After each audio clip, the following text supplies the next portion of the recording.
Exploring 5 shocking secrets that make Russia, China, and North Korea respect the U.S. Navy. That is all we can say about the United States Navy, a symbol of strength and the dominant power of a superpower. There are many reasons why they have become the strongest navy in the world, making even countries that are always on the brink of nuclear war with anyone, such as Iran and North Korea, as well as nations with virtually limitless resources and manpower like Russia and China, reluctant to confront them. What makes the U.S. Navy a formidable power that no country wants to challenge on the oceans? In fact, before World War I, Americans had no intention of dedicating a significant portion of national resources to focus on the Navy. However, on the fateful day of January 28, 1915, the William P. Fry, a private American merchant ship, was sunk by the German Navy despite President Woodrow Wilson's commitment to neutrality during World War I among the elite of this country. The belief in the absolute safety and security of the United States, based on the protection provided by the two oceans, began to waver more than ever. Instead, there was growing concern about the dangers posed by the emergence of new aggressive powers from across the ocean, capable of crossing the sea to threaten the very existence of the entire United States. From that point, a navy stronger than any in the history of mankind began to take shape, ready to engage in battle and thwart any schemes aimed at bringing down America. Although the national potential is no longer significantly superior to the rest of the world as it once was, the sun has not yet set on U.S. Navy bases. With over 500 warships, centered around 13 aircraft carrier strike groups and 15 expeditionary strike groups, the U.S. Navy remains poised to attack and annihilate any nation that it deems to be plotting against the legitimate interests of the U.S. and its allies. As the most powerful navy in the world, when it comes to the unparalleled strength of the U.S. Navy, the first thing people often mention is the aircraft carriers, which serve as mobile military bases at sea. Indeed, even without the presence of the entire Navy, just the presence of Nimitz-class and Ford-class aircraft carriers or the massive amphibious assault ships with a displacement of up to 90,000 tons,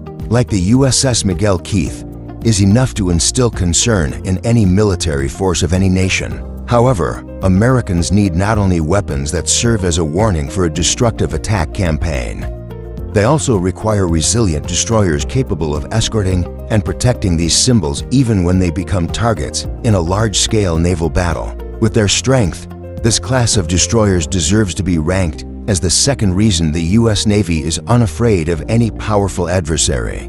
Named after the famous admiral of the U.S. Navy during World War II, Arleigh Burke is currently the longest produced class of surface warships in the U.S. Navy since World War II. As of now, the Arleigh Burke-class destroyers remain the backbone of the U.S. Navy's surface fleet, with 68 of these destroyers delivered to the U.S. military. As one of the largest destroyers ever built by the U.S., a single ship of this type possesses firepower equivalent to that of an entire medium-sized navy.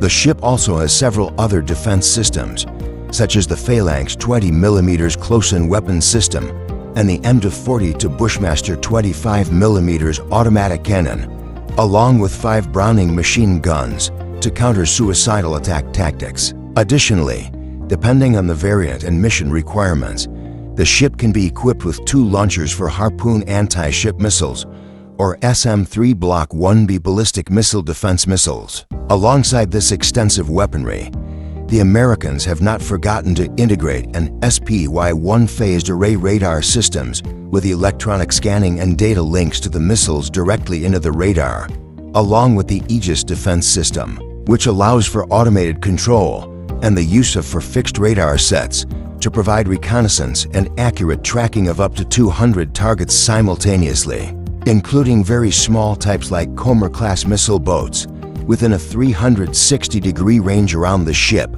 delivering the fastest results. With such a dense armament system, the Arleigh Burke-class multi-role destroyers are akin to mobile fortresses on the seas, capable of traveling at speeds of 30 knots, able to simultaneously counter most types of combat platforms of a basic naval force. From destroying dozens of missile boats and small missile ships at once to conducting anti-submarine and air defense operations, as well as intercepting ballistic missiles.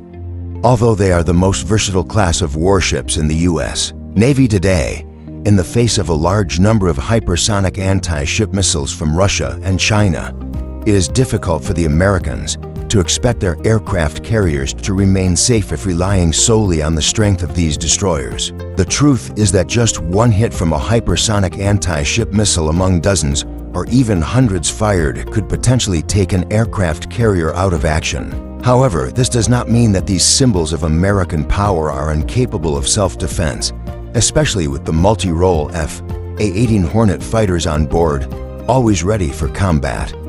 This is the third reason the U.S. Navy is very difficult to defeat. Indeed, even in a scenario where the Chinese carry out the threats made by Rear Admiral La Vian, Deputy Director of the Chinese Military Science Academy, about launching hypersonic anti-ship missiles to destroy two American aircraft carriers and kill 10,000 sailors, it would still be hard to succeed. With speeds reaching Mach 1.8, each F/A-18 Hornet can carry 6.2 tons of weaponry, including air-to-air missiles like the AIM-9 Sidewinder, AIM-7 Sparrow, AIM-120M Ram, Harpoon anti-ship missiles, and a multi-barrel M61A1, A to Vulcan 20mm, cannon targeting any objective that anti-ship missiles may be fired at, from fighter jets to surface ships and land-based launchers. Not only do they carry F/A-18 Hornets, but a host of E-to-D Hawkeye airborne early warning aircraft,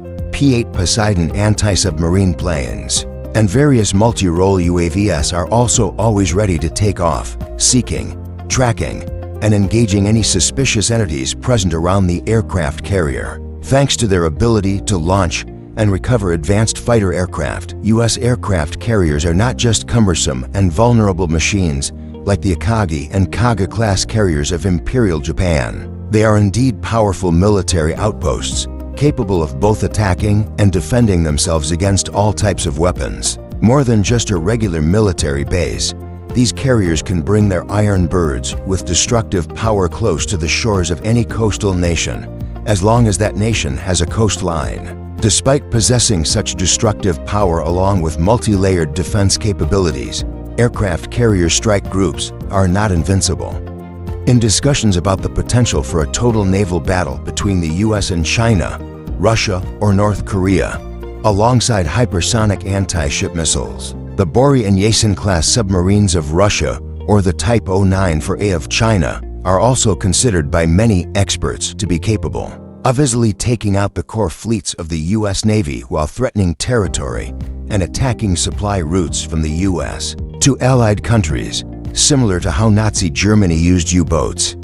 However, it seems that these experts have forgotten that the US Navy's Virginia-class submarines are also capable of moving stealthily and are the most effective deterrent weapon of the US military, making every army wary. However, while they may be able to defeat the will of countries like North Korea or Iran, using a preemptive strike strategy with firepower is unlikely to weaken the war efforts of superpowers like China and Russia. For countries with nearly unlimited manpower and resources, even if victory is achieved at sea, the attacking forces must quickly land and seize critical bases on land.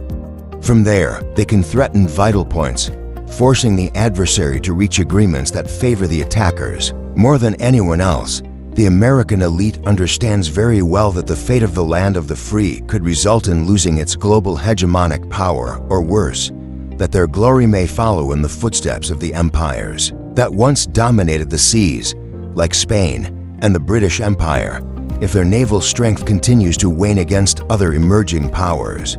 Thank you for watching my YouTube. See you soon.